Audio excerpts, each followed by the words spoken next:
Hello friends, ओम श्री गणेशाय नमः। जय श्री कृष्ण। आप सभी का स्वागत है आपके अपने यूट्यूब चैनल पर। फ्रेंड्स, आज हम आपको इस वीडियो में बताने जा रहे हैं कार्तिक मास में सुनी जाने वाली कहानी के बारे में, जिसको सुनने मात्र से ही होगी धन की अपार वर्षा और होंगी आपकी सभी मनोकामनाएं शीघ्र ही पूर्ण। फ्रेंड्स, वीडियो शुरू करने से पहले आपसे रिक्वेस्ट है, अगर आप हमारे चैनल पर नए हैं और आपने अभी तक चैनल को सब्सक्राइब नहीं किया है तो प्लीज़ सब्सक्राइब कीजिएगा चैनल को, साथ ही प्रेस कीजिएगा बेल आइकन को, जिससे नए वीडियो से रिलेटेड नोटिफिकेशन आपको तुरंत प्राप्त हो सके।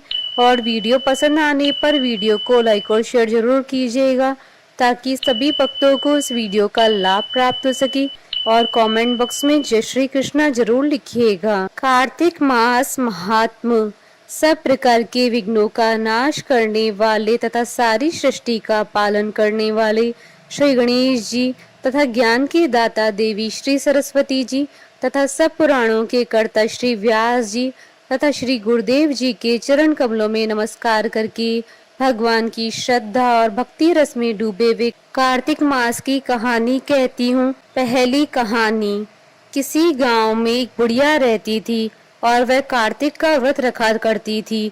उसके व्रत खोलने के समय कृष्ण भगवान आते और एक कटोरा खिचड़ी का रखकर चले जाते। बुढ़िया के पड़ोस में एक औरत रहती थी। वह हर रोज यह देखकर ईर्ष्या करती थी कि इसका कोई नहीं है, फिर भी इसे खाने के लिए खिचड़ी मिल जाती है। एक दिन कार्तिक महीने का स्नान करने बुढ़िया गंगा गई।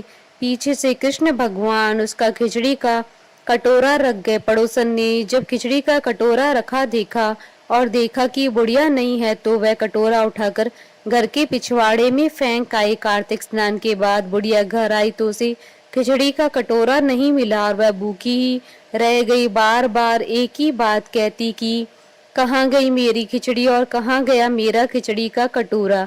दूसरी ओर पड़ोसन ने जहाँ खिचड़ी गिराई थी वहां एक पौधा होगा जिसमें दो फूल खिले।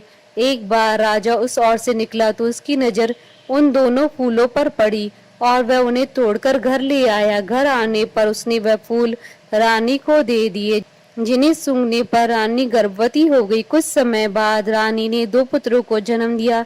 वह दोनों जब बड़े हो गए तब वह किसी से भी बोलते नहीं थे, लेकिन जब वह दोनों शिकार पर जाते तब रास्ते में उन्हें वही बुढ़िया मिलती जो अभी भी यही कहती है कि कहाँ गई मेरी खिचड़ी और कहाँ गया मेरा कटोरा।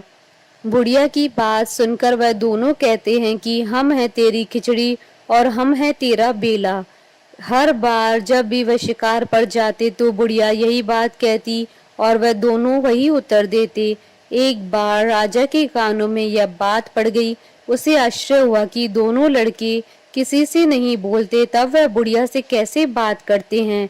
राजा ने बुढ़िया को राजमहल में बुलवाया और कहा कि हम ऐसे तो किसी से ये दोनों बोलते नहीं है, तुमसे ये कैसे बोलते हैं। बुढ़िया ने कहा कि महाराज, मुझे नहीं पता कि ये कैसे मुझसे बोल लेते हैं। मैं तो कार्तिक का व्रत करती थी और कृष्ण भगवान मुझे खिचड़ी का बेला भरकर दे जाते थे।